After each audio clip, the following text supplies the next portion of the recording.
Well, generally it's good morning, but this is a special month for us, so it is good afternoon to everyone. Glad to see everybody here. Thank you for coming.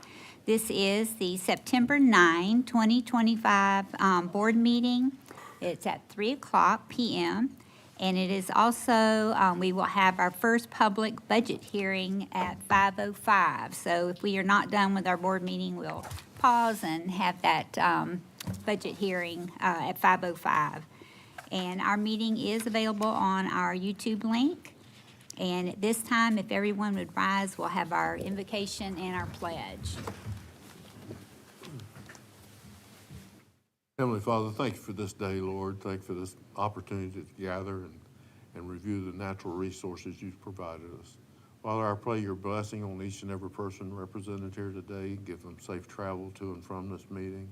I pray for our staff and this board that you will govern our thoughts and our words, and let your will be done in this meeting. In Jesus' name, amen. Amen. Amen.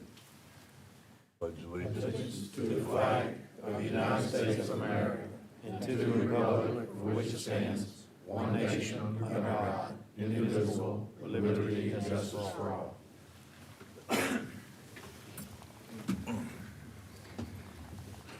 All right, first item is roll call. Chair Johns, Here. Mr. Keith, Here.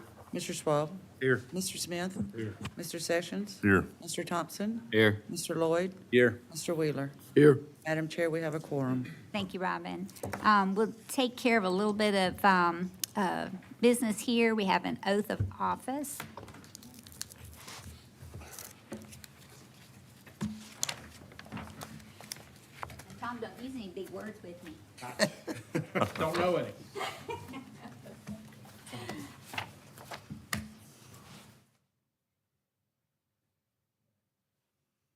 If you would, Chair Johns, repeat after me. I do solemnly swear I do solemnly swear that I will support, protect, and defend that I will support, protect, and defend the Constitution and government the Constitution and government of the United States of the United States and of the state of Florida, and of the state of Florida, that I am duly qualified that I am duly qualified to hold office to hold office under the Constitution of the state, under the Constitution of the state, and that I will well and faithfully and that I will well and faithfully perform the duties perform the duties Swanee River Water Management District Governing Board member, of Swanee River Water Management District of which I am now about to enter. of which I am now about to enter. So help me God. So help me God. Thank you.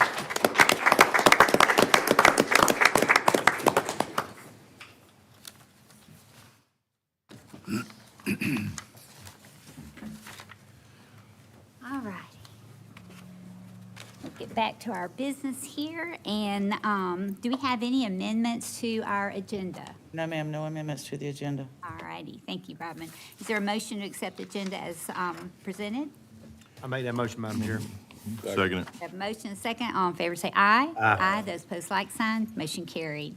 All right, at this time, we'll open our public comment. And if anyone would like to come up to the podium and have a comment for us today. All right. We will close public comment at this time.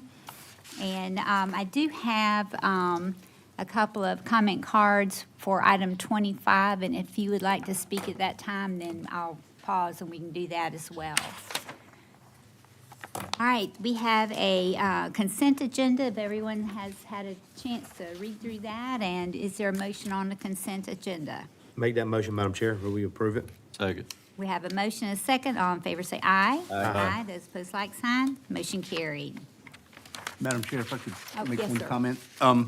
Relative to some of the items that are on the consent agenda, in particular our ag cost share, I just want to let the board know that we're planning on in October doing a workshop relative to our ag cost share directive and bringing some updates to the directive for the board relative to the efficiency of use and the cost to benefit ratio, as well as some of the cost share caps allowed within that program. And so we'll be bringing that in October as our plan, and then bring it as a board item in November based upon the discussion in the October meeting. Okay, thank you. I'll be very welcome.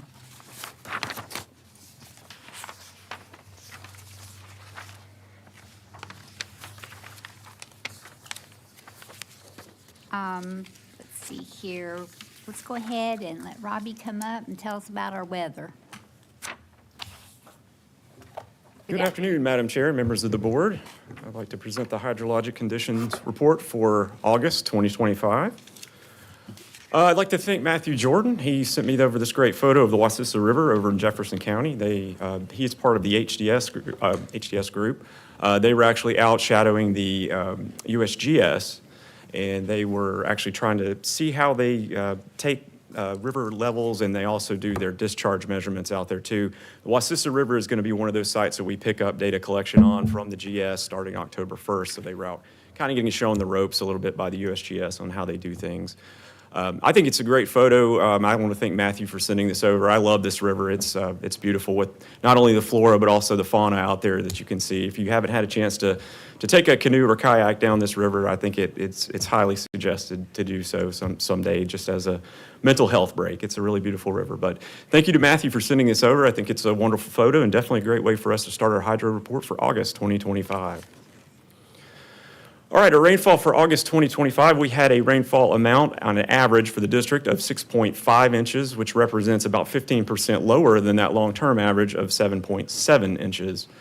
I did want to mention we increased our deficit quite a bit. We went from right at about a 1.9 inch rainfall deficit at the end of July to a rainfall deficit of 7.2 inches at the end of August. And I will go into a couple slides after this and kind of explain how that did come about. But right now, let's take a look at the map. That 6 to 8 inch range in green does encompass the district-wide average for the month. Lower than average amounts, we had 4 to 6 inches in that dark blue, and then that light blue represented less than 4 inches of rainfall. The light blue color, the lowest amount we had over in Jefferson County, kind of into Madison down into Taylor, a little bit over in Lafayette and Dixie, and then over in Alachua and Bradford counties, seeing that lower amount. On the flip side of that, the 8 to 10 inch range is that one category higher than average amount.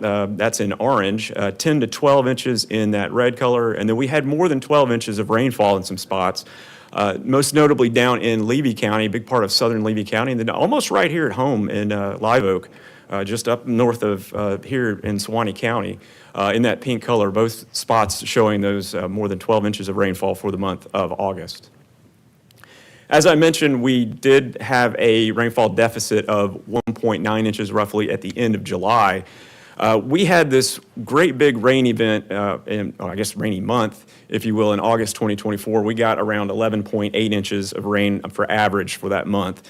So in this box here, when we were counting this for July 2025, we had a total of 52.9. Now 52.8 is the long-term average. So when you subtract that from that, you get that 1.9 inch deficit. Now when we move that box forward to count for this month, for August 2025, we lose that 11.8 inches of rain and we only pick up that 6.5. And so that 47.55 is the total in that box now. Subtracting that from the long-term average, we get that 7.2 inches of rainfall deficit.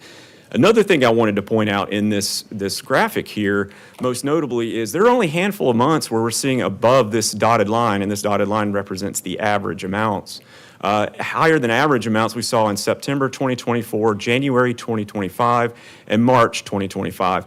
May 2025 was just right about at the average. Everything else we're seeing is below average. Just kind of wanted to point that out. I thought that was very notable to point out to the board in this graphic.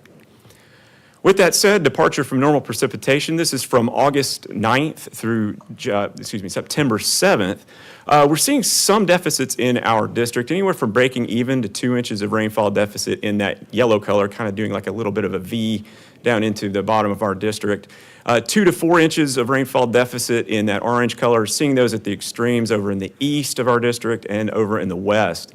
Now in the centroid of the district, starting in kind of Lafayette County going up, there is a light green color breaking even to about 2 inches of rainfall surplus.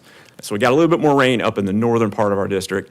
It's a little tough to see, but right here about the state line, you start to get a little darker green. That's that 2 to 4 inch range of rainfall surplus. And I wanted to note up here in Georgia, there's a light blue color, so they had 4 to 6 inches of rainfall surplus. So most of the rain kind of made its way up into South Georgia. And we'll actually see that in this next graphic here, stream flow conditions for August 2025. Up in Georgia, we had some major improvements on some of their rivers. Lappaha saw below normal, the 10th to 25th percentile, and bumped all the way up to the high, the greater than 90th percentile. We kind of see that going over in some of the other rivers in South Georgia, even to the Lappaha. Lappaha had some really good improvements, much below normal for the Lappaha at Statenville, and it ended up being in that high, that above normal, that 75th to 90th percentile to in the month. Lappaha at Jennings saw something similar. It started in the normal range, but ended in the above normal. Coming back down into our district, we're seeing mostly beginning and ending 25th to 75th percentile for August 1st and then August 31st. Steinhatchee notably did make a kind of a little bit of a recovery from below normal to normal, the 25th to 75th percentile. But when you look over into the Santa Fe, things are a little bit drier over there. Below normal, the 10th to 25th percentile to begin and end the month over there. Like I mentioned, just a little bit of a mixed bag for us when it comes to stream flow conditions in August 2025. This is the upper Florida aquifer levels. This is the end of July. I wanted to show this just to point out the differences between what we saw then, what we're seeing now. Really, we're seeing all the colors in this map. We did have one well over here that's below 10th percentile. 10th to 25th percentile, we had one of those wells over in Gilchrist and then one up in Columbia. 25th to 75th percentile encompass most of our district, and that's in that lighter blue color. And we start to get the darker blues here. The 75th to 90th percentile, we had a well over in Gilchrist, one in Suwannee County, and it looks like a couple over here in Levy. And then we had some above 90th percentile. We had at least 2 over in Levy and 1 over in South Taylor at the end of July. So we fast forward 1 month, we see a little bit of improvements and a little bit of bumping up category-wise when it comes to aquifer levels for August. No below 10th percentile. That one actually went away, so we kind of improved over here on this well in South Jefferson County. We do still see some 10th to 25th over here in Columbia, and we did have one pop up over here in Union. But most of our districts still seeing those normal aquifer level ranges, that 25th to 75th percentile. I did want to point out we do have some 75th to 90th still, that Taylor County over here, one in northern Taylor County as well. We also had that same one over in Gilchrist and the same one over in Suwannee. But what's really notable is that we start to have above 90th percentiles, more actually down in the southern part of our district. Levy County has 3 wells that are in that above 90th percentile, and then Dixie actually shows 1 in that same category as well. So where it was raining a little bit more along the coast, we saw some really improvements and higher ranges down there. This is U.S. Drought Monitor. This was released last Thursday, September 4th. Most notably, the one area of our district abnormally dry, and that's the north part of Jefferson County. Now, I did want to point out, I've seen some preliminary stuff for this week. We have begun to dry out a little bit, and we're going to start seeing some more abnormally dry encompass a lot of the district. They're talking all the way down, stretching down to this Santa Fe Basin and everything. So it's going to be a lot more yellow on our map this coming week. As far as climate goes, I wanted to point out we're still in an El Nino Southern Oscillation neutral condition. That is expected to continue at around a 56% chance from August to October. Now, it is looking like there is a high probability that we may switch over into a La Nina. That'd be sometime in the late winter 2025, early 2026. Chances are that's going to be short-lived because I believe that was probably higher percents of us going back into that El Nino Southern Oscillation neutral condition again. So if we do get any sort of La Nina down the road, chances are we're going to switch over pretty quickly, so we probably won't even notice. With that said, National Oceanic Atmospheric Administration seasonal outlook for September through November is showing us leaning above, so it's around a 40 to 50% chance of us having above normal rainfall probabilities for that 3-month period of time. Also, same leaning above for 40 to 50% chance for us to have above normal temperature probabilities for September through November as well. And 2025 Atlantic Hurricane Season Update, I wanted to point out that we have since gotten 6 named storms. We can mark off all the way down to Ferdinand. Gabrielle is the next one up. So that's 6 named storms. Out of these named storms, we've only had 1 hurricane, and that's Erin. And Erin became not only a hurricane, but a major hurricane as a Category 5. And then looking at the predictions from August 7th from the National Hurricane Center, 13 named storms, right now we're sitting on 6. Hurricanes, we've had 1, they're counting 5 to 9. And major hurricanes, we've already had 1, they're counting 2 to 5. So not to knock on wood or anything at this point, but it's looking really, really decent for our Atlantic hurricane season. Yes, let's knock on some wood. And so looking at this over here, 7-day graphical tropical weather outlook, tropical cyclone activity is not expected during the next 7 days. And I am so glad that I could provide that to the board today because that makes me very happy. But I did want to say this as a word of caution. As of tomorrow, we are at the climatological peak of hurricane season, meaning that we still have a lot more hurricane season to go. We're only about halfway through, and this is the time of the year it's supposed to be most active. So I would look forward us to probably see some more stuff pop up on the national hurricane maps coming weeks.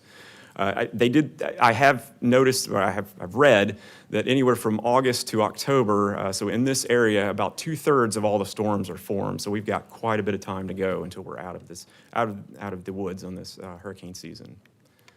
All right, our August 2025 summary, we had a rainfall amount of 6.5 inches, roughly about 15% lower than that long-term average of 7.7 inches. We had a district-wide deficit that did increase quite a bit from 1.9 inches at the end of July to 7.2 inches at the end of August, just moving that window of time forward and losing quite a bit of rainfall from 2024. District-wide upper Florida aquifer levels stayed about the same. I think it was mainly just a rounding. So from the 49th percentile in July to the 50th at the end of August, we did have a slight decrease amongst our monitored wells, about 1/10 of a foot. As I mentioned, as far as climate goes, El Nino Southern Oscillation neutral conditions are currently present. They're favored at about a 56% chance from August to October. We do see a chance of a brief period of La Nina conditions going into fall and winter of 2025, 2026, but it does look like that's going to be short-lived. We'll probably go back into an El Nino Southern Oscillation neutral condition on down the road, probably mid-next year. Northern Jefferson County currently is showing abnormally dry conditions. As I mentioned, I think the update coming out Thursday is probably going to show quite a bit more of our district with abnormally dry conditions just based on a little bit of dryness that we've had here recently. And finally, 6 named storms so far in 2025 Atlantic hurricane season: Andrea, Barry, Chantal, Dexter, Erin, and Fernand, with Erin being the only hurricane we've had so far, along with it being a major hurricane. Madam Chair, I'll take any questions that the board may have. Any questions today? None? All right, Robbie, thank you. Thank you very much, Madam Chair. All right.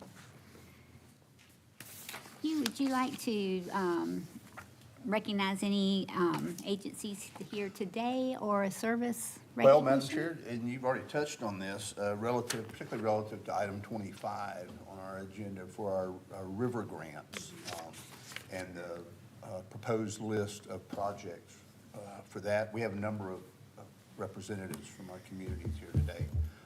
And you've already invited them to speak when that item comes up for board consideration as well. So I don't want to overlook anyone. But I do have a service recognition that I would like to make as the next item on our agenda with that. And if Ms. Sharon will join me up here at the podium. It's my honor to recognize Ms. Sharon Hingson. Thank you. Thank you, Mr. Ms. Sharon, this is her 5-year recognition here at the district, and she has served in a number of roles, both in her career here at the district as well. She joined us in 2020 as our records and contract manager, and since joining, she's added procurement to her job as well, oversight with it.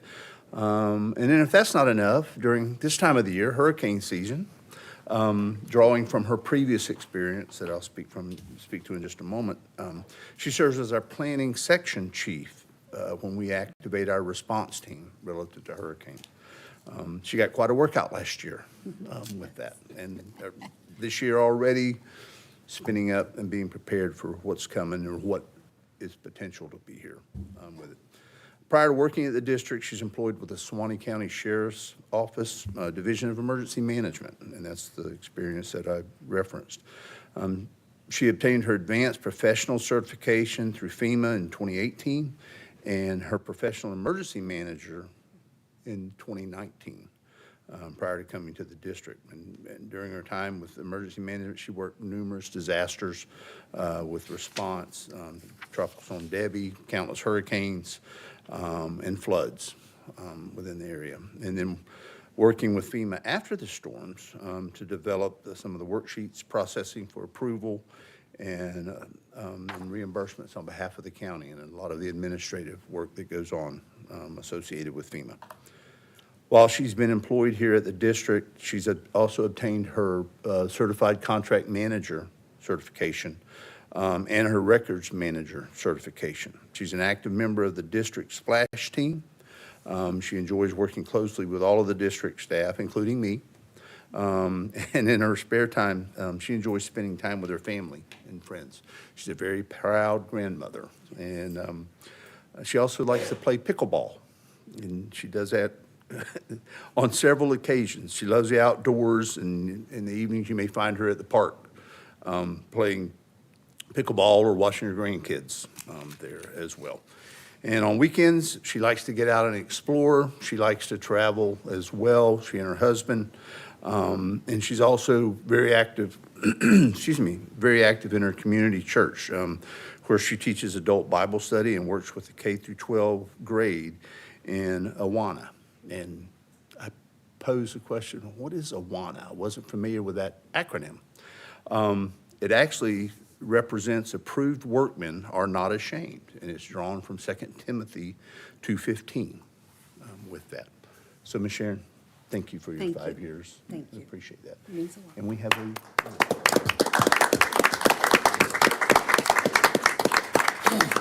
that concludes my presentation. Thank you.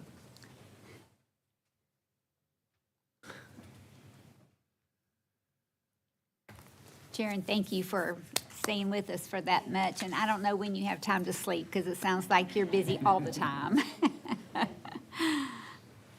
All righty. The next one is Tom. Do you have anything?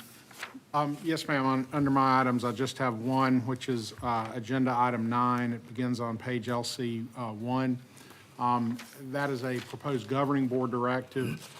We never had a governing board directive that actually outlined the procedures of our meetings and how we do things and all of that. It is important to have a set of objective rules set out in writing that we can give to the public and they know what to expect, et cetera. So we spent some time on this. We actually started it quite a while ago and have kind of picked it up again recently. One of the things, though, we wanted to be sure that we kind of covered this meeting, how we handle this meeting, as well as the Lands Committee and those types of meetings, and the fact that, this board's chosen to be kind of fluid on those committees, like the Lands Committee meeting. So if one of y'all shows up for the Lands Committee meeting, you're not just watching it like a member of the public, you're participating in the Lands Committee, and so we've tried to get that written out and all. It also specifically has, if you'll notice on the agenda, we have several things that at the end that are written out to give people notice, such as if they want to make a presentation, if they want to talk before the board, et cetera. This specifically sets out what's to be at the end of the agenda so that there's no confusion on that. And it gives our staff something to hand to people, if they ask for the rules. So I know y'all have had a chance to look at it, so if anybody's got any questions, I'm happy to answer it. But otherwise, it's a proposal of staff for how, and I think it pretty closely follows how we've been doing it. We just need it in writing. Yes, ma'am. Okay. Any questions on item 9? No? Okay. Is there a motion?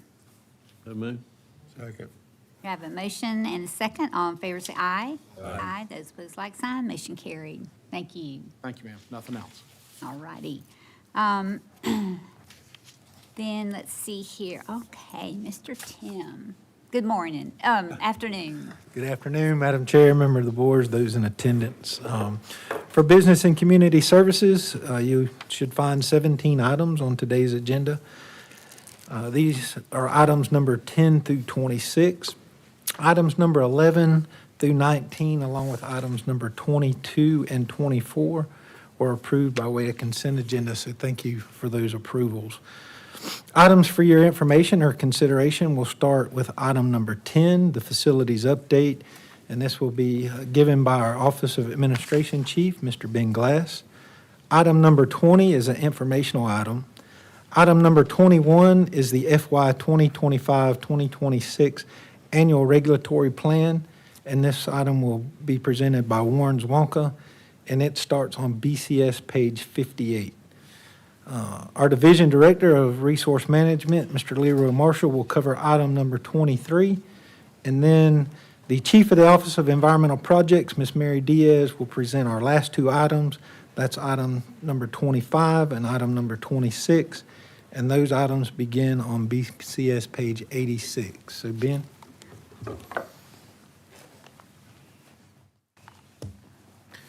Good afternoon, Madam Chair, members of the board. Just a quick update for you today. As you saw, we got the inside of the U on the front building, all the siding up. They're actually caulking and preparing that to be painted. If you want to see the colors, there's two tests on the front of the north building facing the parking lot. If you're standing in the parking lot facing that building, the colors on the right are the one we went with. So they'll be on your right as you round the corner when you leave today, if you want to take a look at those. Other than that, they're moving on the south side of the complex to that building, and we expect another crew here to begin siding. They're going to start on a different part of the building next week. So we'll have painters and two siding crews all going at one time. So busy, but getting it knocked out. Happy to answer any questions. I'm excited about seeing the color splotches because when I drove up, I thought I was driving up to the Wawa, to be honest with you. No, yellow color is still the I was primer. looking for the gas sign and the gas pumps to get around back, so I can get some gas while I'm here, you know. Maybe even a sub sandwich in the back somewhere.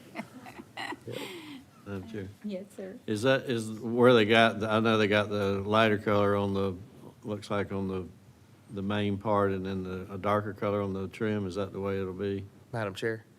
Yes, sir. That's the color scheme. The trim will be a shade or two darker. It's the same color palette, but the dark color will be the trim work, and the main wall will be the light color. Looks good. Yep. Nice to see it coming along so well. Thank y'all very much. All right, thanks, Ben.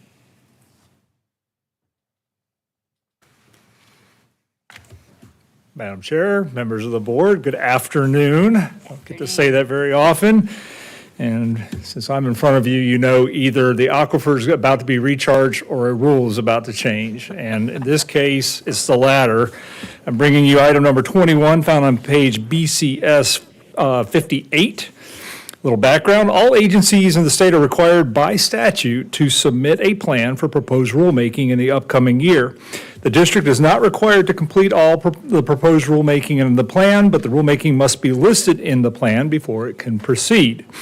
Also listed in the plan are laws enacted during the previous 12 months that affect the duties or authority of the district, and that's found in Part 2 of the plan, and an update on previous year's legislation requiring rulemaking, and that's found in Part 3 of the plan. All proposed rule amendments will be brought back before the governing board for consideration as they are developed.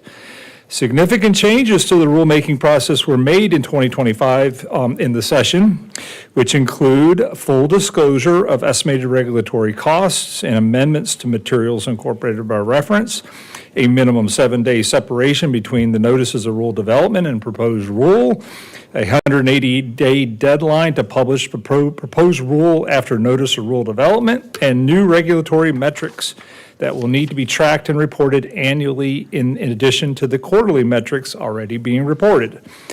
Furthermore, agencies are now required to provide a 5-year schedule for the review of every rule in their administrative codes for consistency with statutory authority and legislative intent. And Tyler, there he goes. That was provided in Part 4 in the Blueberry Pie of Part 4, and what I did is I broke it down color schemed each of the fiscal years, and then I have in parentheses the number of rules. So for us, it's 9 administrative codes and 106 rules that will be developed over the next 5 years. This requirement is the third comprehensive rule review I have participated in since returning to the district in 2013. But unlike previous reviews that were done as online questionnaires, this one is an annual progress report to the President of the Senate and Speaker of the House. And the first one's due January 1st, 2026. And a report on our proposed substantive or technical rule amendments to the Joint Administrative Procedures Committee, also known as JAPC, for their review and approval by April 2026. I have provided the 5-year rule review as the pie chart in Part 4 with the individual rules that will be reviewed each year listed in Part 1. So all of the 23 rules of 40B3 are listed in the table now, and that's why the table looks a lot more lengthy than last year's plan. Since JAPC is going to be inundated with rule reviews from every agency in the state, they have requested that I start with one requiring minimal effort. Therefore, I selected Chapter 40B3, which is our water well permitting rules. Since they've already received 2 random reviews by JAPC over the years, and they have also been the focus of my most recent rulemaking. So with that, I'm also requesting delegation to the executive director, the authority to approve and submit agency correspondence and reports related to this rule review so that JAPC's concurrence of our findings can be obtained as expeditiously as possible, since all necessary rulemaking will require board approval and must be completed within a year. So with that, the recommendation is to approve the fiscal year 2025-2026 annual regulatory plan and authorize submittal to the Governor's Office of Fiscal Accountability and Regulatory Reform, the Joint Administrative Procedures Committee, the Florida Speaker of the House, and the Florida Senate President. With that, I'll take any questions. Any questions for Warren? Y'all got all that, right? Yeah. Okay, Madam just Chair, checking. Warren, how many non-sleeping pills do you have to take? Yeah, I'm telling you. It was a double shot of espresso to get that one out. All right, Good luck. yeah. Is there a Make that motion, Chair. motion? Okay, and a second? Second. We have a motion, and a second. All in favor, say aye. Aye, those opposed, like sign. Motion carried. Thank you, Madam Chair. Thank you. Good afternoon, Madam Chair, members of the board. It's been a crazy week. It's been a crazy week. As an update, the district staff did attend a Levy County Board of County Commissioners meeting last week. We did a presentation on the Wakasasa flood risk review process. It was, I think it went really well. We had a lot of people provide comments to us, which was the intent of going out there and having that meeting was, I said comment at least 15, 20 times. And so they have been doing that, and that is awesome. We have one more day. We're going back out September 23rd in the afternoon, starting at about 3:30, and we'll stay until, we have the last person. And then the comment period ends on October 1st. That will be when we then combine all the comments and then start working with FEMA to see if we can get any changes made to the maps as they are. So that is moving forward. The only other thing to mention to you is typically this month, we're standing before you asking your authorization to allow the executive director to enter into agreement with FEMA for our next year's grant cycle. We have not been notified of the notice of funding opportunity for this year as of yet. That puts us about 6 months behind because typically we have to have that agreement signed by the end of the month. Without a notice of funding opportunity, there is no reason to even ask you to give us that authority because there is no grant agreement at this point. So we are still working with FEMA to see what they will have us do for this funding cycle for FY25. But at this point, there is no notice of funding opportunity, and so we are not, at this point, asking you to do that authority. So that would be the only update I have at this point. Have they given you any idea when they might come up with a funding authority or? Unfortunately, we don't. We haven't heard any specific date. We keep hearing it's coming. Gotcha. Yeah. Any questions for Leroy? All right, well, just keep after them. Thank you, ma'am. All right, thank you. Good afternoon, Madam Chair, members of the board. I'm here to present a couple of items for your consideration regarding the Regional Initiative Valuing Environmental Resources, or RIVER, cost share program. The first one can be found on BCS page 86. Item 25 concerns our recommendations for the RIVER cost share program fiscal year 25-26. The fiscal year 25-26 tentative budget includes funding for river projects that enhance or address the district's water supply, water quality, flood protection, and/or natural systems core missions. This funding is consistent with sections 373-703 and 373-705 Florida statutes, which state that water management districts may provide assistance to local governments, regional water supply authorities, and water utilities. The funding awarded in prior years has facilitated the district's mission and achieved improvements to the infrastructure, economy, and public health of communities throughout the district. With the addition of the proposed projects since 2013, the district has funded 88 projects through the River program, which has reduced an estimated 1,000 pounds of nutrients, conserved 1.44 million gallons of water, protected over 50,000 acres from flooding impacts, and restored 5 acres of natural systems. The district has spent around $7.46 million since 2013 on River. District staff evaluated applications based on location, past performance in the River program, effectiveness in protecting water resources, cost effectiveness, regional impact, timeliness of project execution, results of pre-application regulatory meetings, and matching funds. Of the 9 applications under review for this year's funding, 2 are being recommended. 5 projects are not recommended, and 2 projects require further development. Attachment A shows the projects that we reviewed in fiscal year 25-26 and the recommendation for each. The 2 projects being recommended for further development are Lake Sampson Box Culvert Structure Retrofit in Bradford County. This project is to replace an outdated manually operated chain and pulley system to open and close the gates of the culverts on Southwest County Road 225. We've referred to it before as 3 pipes. And the other project is on City of Madison, and it's a project to replace a 6-inch water main and an 8-inch gravity sewer line on Bunker Street for the City of Madison. We're working with the 2 applicants on fine-tuning the design details, the costs, and some of the project details, so that's why the recommendations is for further development. The 5 projects now being recommended are Lumber Camp Springs Restoration. This project is a land acquisition of Lumber Camp Springs. The applicant was not a ready applicant and did not provide a match. Same case for the Pinkenson Springs Water Quality Improvement Project, which is another land acquisition project proposed by the City of Alachua. Not a ready community, did not provide any match. Quail Run Test Well by Big Bend Water Authority.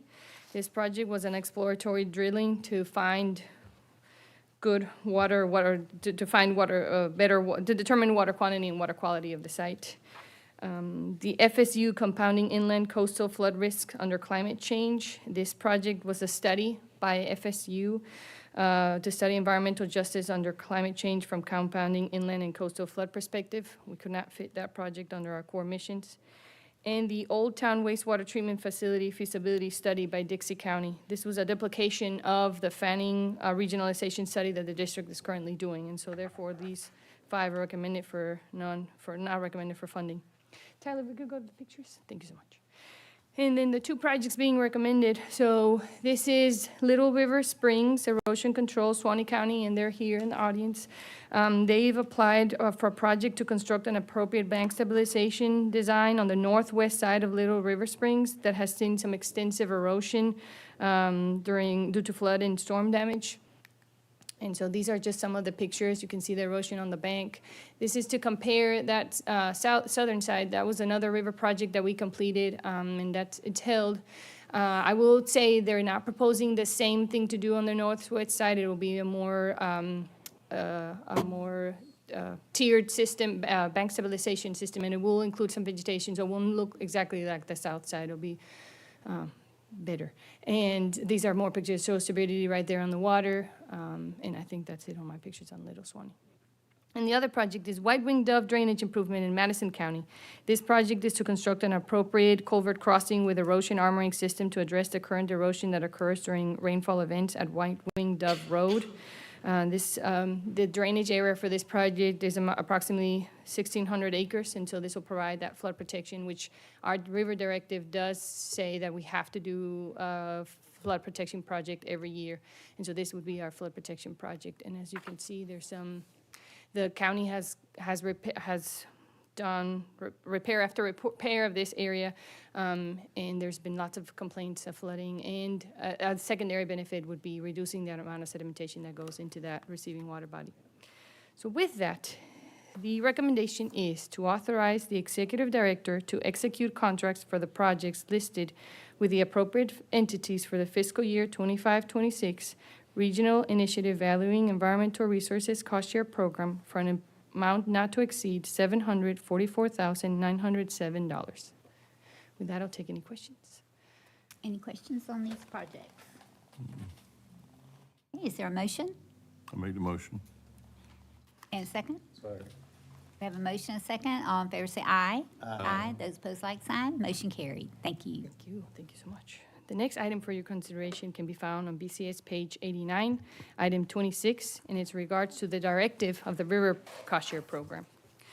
On October 12, 2012, the governing board approved the adoption of the policy and procedure for the River Cooperating Funding Program. On November 8, 2022, the governing board approved a revised directive for the River Cooperative Funding Program to include the conceptual portal process and additional guidelines for the funding approval process. The revisions include adding in-kind services and as an appropriate match, increased contingency allowance, authorizing the executive director to terminate a project review when it does not meet the directive criteria, and some text revisions. This directive would supersede the original directive.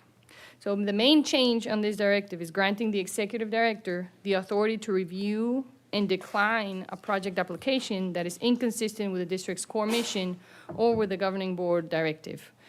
Terminated projects would still be presented to the board every year. So the recommendation is approve Governing Board Directive 25006 for the Suwannee River Water Management District Regional Initiative Valuing Environmental Resources Cooperative Funding Program.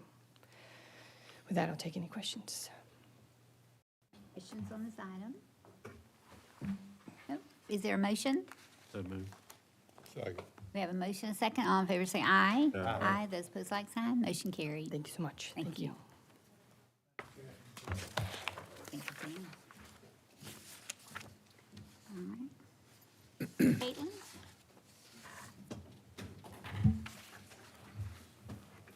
Good afternoon, Madam Chair, members of the board. The Division of Outreach and Operations has 6 items for your consideration today.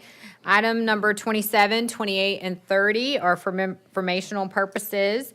Item number 29 deals with rulemaking of our 40B9 land management and land acquisition rules. It'll be presented by Warren Zwanka. And items number 31 and 32 were approved on consent, which we appreciate very much. With that, I'll have Warren to the podium. Dang, twice in one day? Rules are changing. Fine.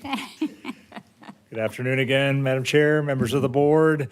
Little background, this is for item 29, found on page OPS number 7. Last updates to Chapter 40B9 were made in 2016, and further amendments are needed to reflect improved land acquisition and management processes. In addition to expanding the methods of posting restrictions on district lands in Rules 40B9 126, 131, and 151, other significant amendments are summarized in the memo, and I'll just go over them real quickly. The 021 is the definitions section. We're going to define what an off-highway vehicle is. 041 is the acquisition procedures. We're going to clarify due diligence criteria for consideration of land offered for sale. 131 is public use of district lands. The major change there is we're going to limit overnight camping to 14 consecutive days and provide for off-highway vehicle use authorizations. 1381 is prohibited activities, where we're going to remove certain scuba diving requirements and off-highway vehicle prohibitions. And 1411 is special use authorizations, where we provide for online authorizations. This rulemaking authorization includes publishing the enclosed notice of rule development, publishing the proposed rules, and filing the rules and any changes that do not change the intent of the rulemaking with the Department of State if no objections are received, as well as an authorization for the executive director to file the minor violation certification. I think in the memo, I mentioned that we would have to do a statement of estimated regulatory cost, but the rule amendments primarily reduce regulatory burdens with the exception of the overnight camping duration restriction in 131.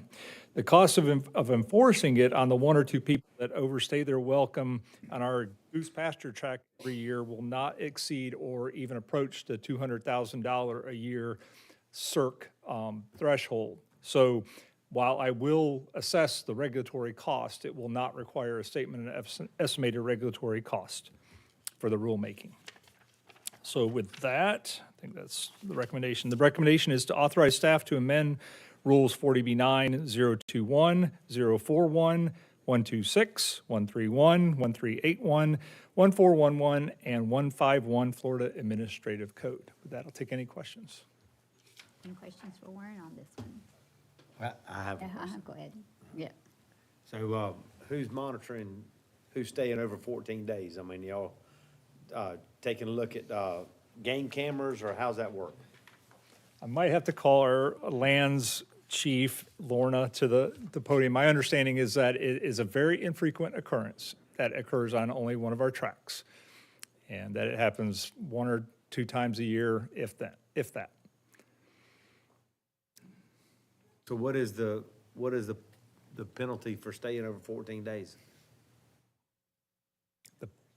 The penalty for staying over it? I don't know if we specifically say that. Do you want to address that, Ms. Caitlin? We don't have to. The violation of the rules would be a misdemeanor. You could call law enforcement. Okay. We just don't want any squatters, is that what you're saying? Essentially. Okay, all right. Is this during hunting season when it's when the occurrence happens? Madam Chair, what was explained to me is it's people who are like doing odd jobs in the area and they decide to stay there while they complete the job. Gotcha. And sometimes that goes beyond the 2-week period. Okay. All right, any other questions? Is there a motion? So moved. And a second? Second. Okay, we have a motion and a second. All in favor say aye. Aye. Those opposed, like sign. Motion carried. Thank you, Madam Chair. Concludes our items, right? Okay. Thank you. All righty, let's see here. Dr. Brown, you got something for us today? Good afternoon, Madam Chair, members of the board. Before I start, I just have one brief item, but I'm going to ask Dr. Sean King to come up. He has a new employee introduction for us. Okay.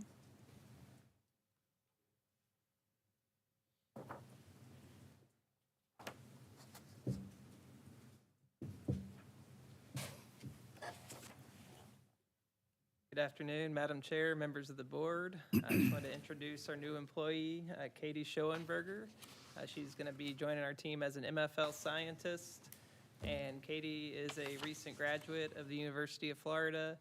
I think she was born and raised in Florida and had done her bachelor's at UF in environmental science. where she also did some work with water quality and nutrient cycling in some urban streams and ponds. And then more recently, she finished her master's degree, where she studied flows and aquatic vegetation in springs in Florida, including the Ichetucknee River. So we're excited to put her to work developing MFLs for us. That's wonderful. Congratulations, and we're glad you're here to help us. Welcome. Yep. Thank you. Yeah.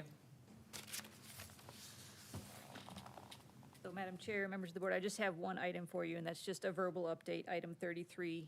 In coordination with DEP and the St. Johns River Water Management District, we are continuing to engage with stakeholders, and the decision was made that we just needed a little more time to make sure that we could meet with everybody and address everybody's comments based on the rulemaking workshop that we had. So we are still anticipating bringing that package of materials with the non-regulatory strategy and the rules to the October board at this point. Okay. Happy to take any questions. Over. All righty. Any questions? We look forward to October then. Thank you.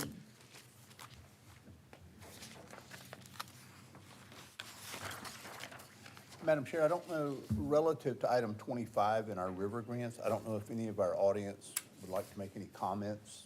Well, let's ask before I them. Any start. comments on item 25 today?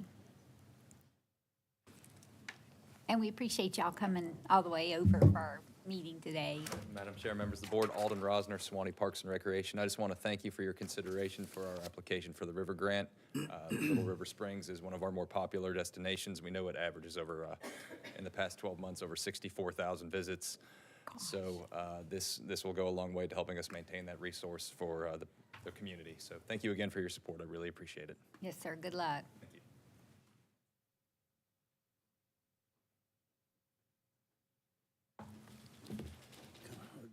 Good afternoon, Madam Chair and Board. We're from Madison County, and we want to thank you for your support of our river grant application, and we look forward to working with the district to get this job done. So thank you for bringing it to us, and good luck with everything. Thank you very much. All righty.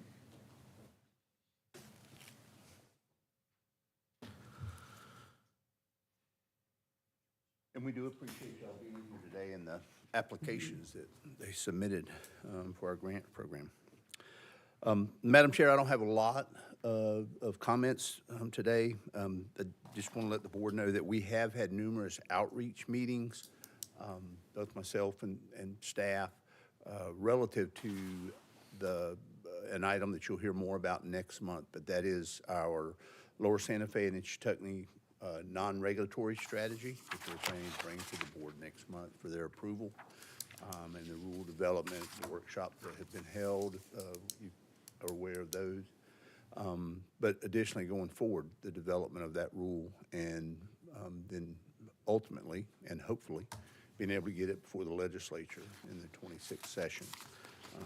And then what we're titling has been decided upon as the Water First Project, which is a large utility project working with utilities to the east. Some of you were able to attend the Clay County Utility Authority tour a couple of weeks ago and heard about some of the technology and some of the intent of being able to utilize that reclaimed water for aquifer recharge. But that project and bringing some of that water to the west and benefiting our resources with that. And that kind of ends my comments, Madam Chair. I'd be happy to answer any questions. Do remind the board that we do have a 5:05 public workshop that's time certain today. And then our meeting on the 22nd of September, which will be a Monday, will be again at 3 p.m. in the afternoon. We'll have some committee meetings, workshops associated with that, and then our final budget hearing at 5:05 then. I'd be happy to answer any questions, Madam Chair. Any questions for Hugh? Madam Chair. Yes. You, the workshops that you're having with regard to the strategy, the Yes, sir. rules, are since the preliminary changes that were made in the requirements, are you getting, what kind of feedback are you getting from the public? What I would tell you with that, Mr. Thompson, is it's been positive with the rule changes or changes to the draft rule. with that. We're certainly working with Department of Environmental Protection in St. John's to get those recommendations reviewed and incorporated in. But overall, the workshop, which we had, the DEP, and we hosted it here, but DEP had the actual initial workshop. And then we've had subsequent meetings with individual groups, some of them at the group's request, to further try to go into explanation about the rule and clarification of the rule language.